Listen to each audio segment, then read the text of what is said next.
Kapag may lindol, alam mo ba kung anong una mong ginagawa? Yung iba nagpapanik, yung iba nananalangin. Pero karamihan, nanginginig na lang sa takot. Hindi alam anong gagawin. Mga kaboss, tandaan, hindi mo mapipigilan ang lindol, pero pwede kang maghanda. At ito ang mga dapat mong gawin, step by step. Number 1, drop, cover, and hold.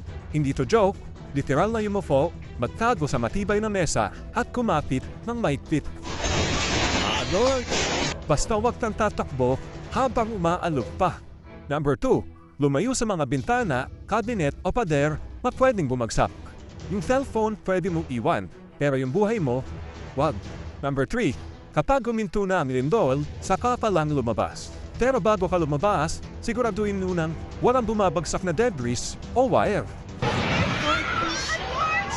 Number 4, magdala ng emergency kit, power bank, flashlight, diesel, tubig, at konting pagkain. Yan ang tunay na lifesaver.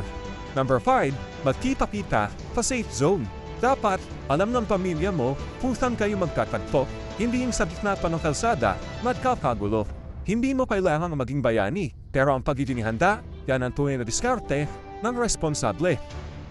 Kaya pag lumindol ulit, huwag kang manigas sa takot. Kumilos ka sa tamang paraan. Dahil sa huli, yung kalmado, siya ang madalas naliligtas.